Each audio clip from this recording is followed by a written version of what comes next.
పల్నాడు జిల్లా చిలకలూరిపేటలో రోడ్డు ప్రమాదం జరిగింది.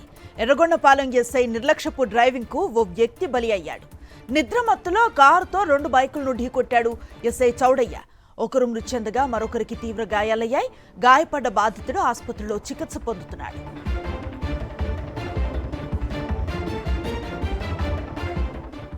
పూర్తి సమాచారం అందిస్తారు మా కరెస్పాండెంట్ అశోక్. అసలు ఏం జరిగింది?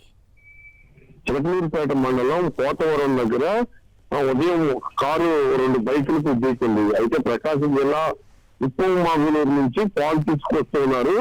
ఇదే నేపథ్యంలో ఆ పాలు తీసుకువస్తూ చిలకలూరుపేట తీసుకువస్తూ ఉండగా ఇదే నేపథ్యంలో ఆ ప్రమాదం జరిగింది. అయితే ముందు ఇది వెళ్తున్న 2 బైకుల పైన వీరయ్య అలానే మస్తాన్ అని వెళ్తూ ఉన్నారు.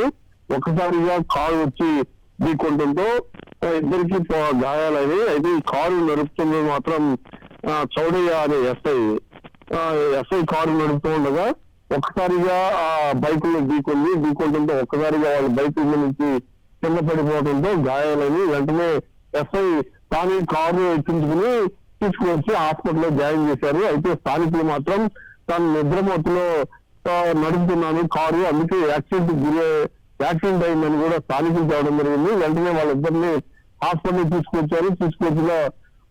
తీసుకొచ్చి ట్రీట్మెంట్ జరుగుతుండగా వీరయ్య మృతి చెందడం జరిగింది. అయితే ఎస్ఐ ఎప్పటికీ చెప్తున్నారు, తాను డ్యూటీ చేస్తూ ఉన్నాను, రాత్రి అంతా నిద్ర లేదు, కానీ ఉదయం వెళ్ళేటప్పుడు నిద్రమొత్తు వచ్చింది. ఆ నిద్రమొత్తు ఆపుకోలేక ఎదురుగా ఉన్న బైకుల్ని ఢీకొనడం జరిగిందని కూడా చెప్తూ ఉన్నారు. అయితే దీనిపైన పోలీసులు కూడా పూర్తి స్థాయిలో విచారణ జరుగుతూ ఉన్నారు.